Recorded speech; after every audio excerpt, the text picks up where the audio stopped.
Sometimes, usually after gooning to a Sora Aoi classic, I think Japan's pretty cool.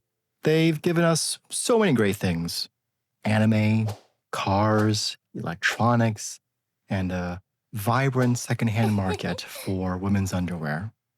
But then the Japanese government goes and does something that reminds me of why Japan deserves a third one.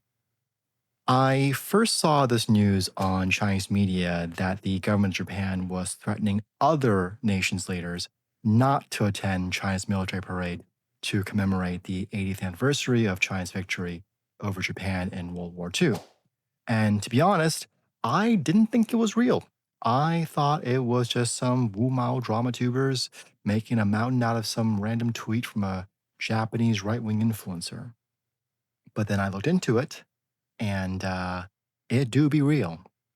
Here's the article from Japan Today, which is a reputable news outlet for Japan in English. I quote here directly from the article. The Japanese government asked European and Asian countries to refrain from attending a military parade and other events that China will hold next month to mark the 80th anniversary of the end of World War II, diplomatic sources said Sunday. Japan seeks to prevent China's interpretation of history from spreading. China's interpretation of history? My brother in Christ. Japan getting its little kawaii ass kicked by China ain't Evangelion. It's not up for interpretation. Japan tried to take on China, the US, and the USSR. It fornicated around, and it found out. That's what happened. There ain't no need to interpret nothing. Anyway, continue on with the article. With the parade slated to be held in Beijing's Tiananmen Square on September 3rd to commemorate what Beijing calls its victory in the 1937 to 1945 War of Resistance against Japanese aggression and the World Anti-Fascist War. Again, with the what Beijing calls. Honey, World War II ain't LGBTQIA plus premium. It doesn't have pronouns. Japan can't identify its way out of a war crime. Anyway, I'll read this last bit.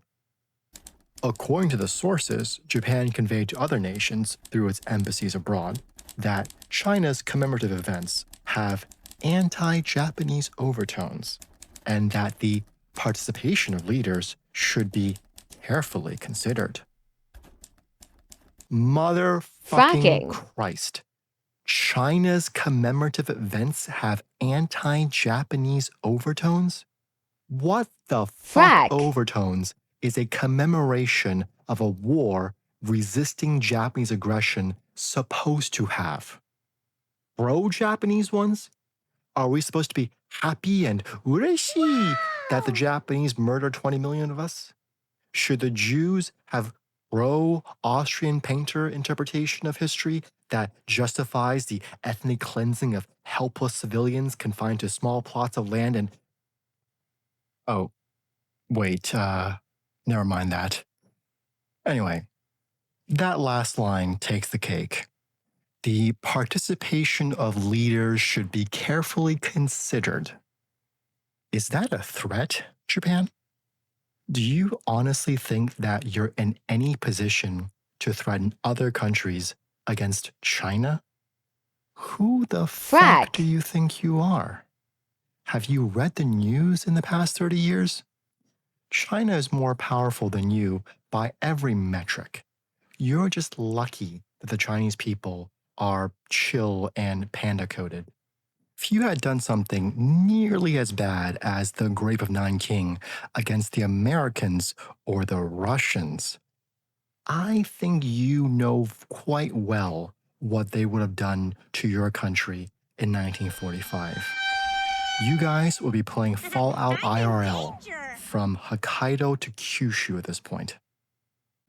Frankly speaking, the fact that the Japanese government feels that it's in any position to pull this kind of nonsense tells us that Japan deserves a kinetic reminder of what the real balance of power in Asia is. Because Japan seems to only respect countries that drop the sun on it. And not the countries that maintain cordial relations with it for 2,000 years, despite having the power to take it over at any given point in time. So let this be a lesson to you Wumao peaceniks out there as to what Confucian benevolence gets you. Japan seized their moment, ravaged our country, killed 20 million of our people, and 80 years later is asking us to pretend like nothing ever happened. By contrast, the Americans dropped 2 nukes on them, and suddenly every Japanese girl is banzai charging the closest white American guy pussy first. Anyway, that was just a short rant, a little different from my usual content, but I just had to pop off a bit. I'll see you Mouse next time.